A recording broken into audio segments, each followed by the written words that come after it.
Have you ever woken up and felt like something fundamental was shifting in the world around you? That nagging feeling that things aren't quite as stable as they used to be? Like the ground beneath your feet was moving, but you can't quite put your finger on why? It's a subtle unease, a sense that the rules of the game have changed without you being notified. Lately, I've been hearing more and more people talk about the disappearance of the middle class. It's a topic that's gaining traction, sparking conversations in coffee shops, around dinner tables, and in online forums. But, honestly, how many of us really see how fast this is happening? How many truly grasp the magnitude of this shift and its potential consequences? Let's break it down. Let's peel back the layers and examine the factors contributing to this phenomenon. For decades, the middle class was the backbone of society. It was the engine of economic growth, the foundation of social stability. Teachers, nurses, the everyday heroes who dedicate their lives to serving others. Factory workers, the skilled tradespeople who built our infrastructure, and small business owners, the entrepreneurs who fueled innovation and job creation, all with steady paychecks and a sense of financial security. They could plan for the future, buy homes, send their kids to college, and retire with dignity.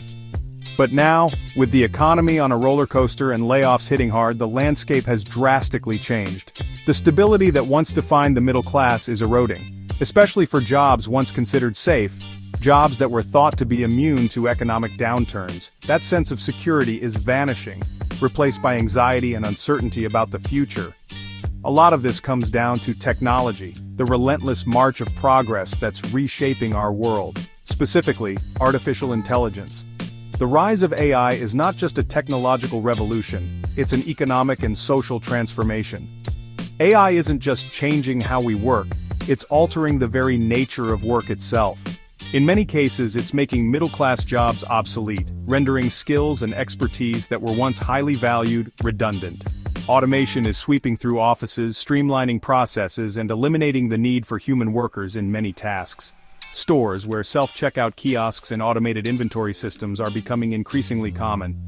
Warehouses where robots and automated systems are handling the bulk of the work, from sorting packages to fulfilling orders. Jobs that millions of people depended on. Jobs that provided stability and a path to the middle class. And when those jobs disappear, it's not just a paycheck that's lost, it's a sense of purpose, a feeling of belonging. It's a way of life, a community, a network of support that vanishes along with the job. So, what happens then? Where do these displaced workers go? What opportunities are available to them in this rapidly changing economy? You'd hope there'd be a safety net, a system in place to support those who have been left behind. But even that is getting thinner, stretched to its breaking point by increasing demand and dwindling resources. Government programs designed to help people through tough times, programs that were once considered essential, things like unemployment benefits, which provide a temporary lifeline for those who have lost their jobs, healthcare, ensuring that everyone has access to medical care, regardless of their income, affordable housing, providing safe and stable homes for low and moderate income families, are being slashed or quietly eliminated, victims of budget cuts and shifting priorities. If you're struggling, there's simply less help out there than there used to be, leaving many feeling isolated and vulnerable. And that's where things get scary, when the safety net fails, and people are left to fend for themselves in a rapidly changing world. Because if you look at the big picture, zoom out and see the broader trends, you start to see a society splitting into two, a growing chasm between the haves and the have-nots. Those who have more than enough accumulating wealth at an unprecedented rate, and those who can barely get by, struggling to make ends meet and facing increasing economic hardship. Middle-class families, the bedrock of our communities once the heart of the economy, are finding themselves increasingly vulnerable, are being squeezed into one category or the other, forced to choose between affluence and poverty, rich or poor, with little room in between. And the gap between those groups, the divide between the wealthy elite and the struggling masses, it's growing every single day, fueled by economic inequality and a lack of opportunity for many. But here's the thing, and this is crucial to remember, it doesn't have to be this way.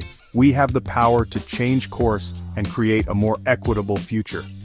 The first step is awareness, understanding the challenges we face and recognizing the forces that are shaping our society. The more we talk about what's really happening, the more we share our experiences and perspectives, the more we can demand change, advocate for policies that support working families, and create a more just and sustainable economy. It's not just about statistics or headlines, It's about the human cost of economic inequality. It's about real people, real families, and the future we all share, the kind of world we want to leave for our children and grandchildren. If this resonated with you, if you found this information valuable, if you recognize some of these changes in your own life or your community, if you see the impact of these trends firsthand, please hit the like button and subscribe for more conversations like this. Your support helps us reach a wider audience and amplify these important messages. Your voice matters, your perspective is valuable, and together, we can make a difference. We can build a more just and equitable society for all. Thanks for watching.